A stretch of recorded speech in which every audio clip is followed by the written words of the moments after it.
studying alone versus with others. I definitely prefer studying on my own. I find it much easier to concentrate and enter a flow state when I'm alone in my room. Plus, I have all my digital resources, like online dictionaries and research tools, at my fingertips. That being said, I occasionally enjoy group discussions when I need fresh perspective. But by and large, I'm a solo learner. Phone usage. To be honest, I spend an inordinate amount of time glued to my phone. Probably close to half the day except when I'm in lectures or out jogging. It has become such an indispensable part of my life that I feel a real sense of FOMO whenever I'm away from it. Food when busy. When I'm tied up with studies or my mother, who usually cooks, is busy, we often fall back on convenient food. Things like tofu dishes or ready-made meals that require little preparation. It's not the healthiest options, but it's practical when time is tight. Part 2. Describe an iconic place you usually go to in your hometown with your friends. One of the most iconic places in my hometown, Hanoi, is Hoàn Kiếm Lake, right in the heart of the city. When I was younger, I rarely went there because I thought it was too far from home. But as I grew older, I realized it was actually quite accessible. In my high school, my friends and I started meeting there almost every weekend for a morning walk. What I really love about the place is the lively yet beautiful atmosphere. Early in the morning, you can see people jogging, cycling, practicing Tai Chi, or simply sitting by the water chatting. Occasionally, we even brought badminton rackets and played a few matches, which was both fun and a great way to stay fit.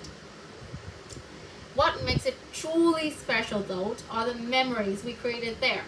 I remember one time we bought lunch from a street vendor nearby, and unfortunately, we all ended up with food poisoning the next day. So we had to skip class. It sounds awful, but honestly, it turned into one of my favorite memories because we laughed so much and took dozens of funny photos together. For me, Hoàn Kiếm Lake isn't just a tourist attraction, it's a place of friendships and personal growth. Every time I go back, I feel a strong sense of nostalgia because it represents the carefree part of my youth. Right, part 3. Young people, friend versus family. I think it really varies from person to person. Some people prioritize spending time with friends because they're engaged in extracurricular clubs or social networks that can boost their future careers. Others, however, prefer staying with family, either because they have fewer social commitments or simply because of personal preference. Overall, while pure relationships are significant, I wouldn't say young people necessarily neglect their families. It's more about striking a balance. Technology and socializing. Technology has completely transformed the way we connect. We moved from handwritten letters that took days to instant messaging that takes seconds. This immediacy has not only made friendships easier to maintain across distances, but also revolutionized global business by accelerating communication. In that sense, technology hasn't just enhanced social life, it has reshaped entire industries. Future in person versus online. Despite the rise of digital communication, I believe face-to-face interaction will remain irreplaceable.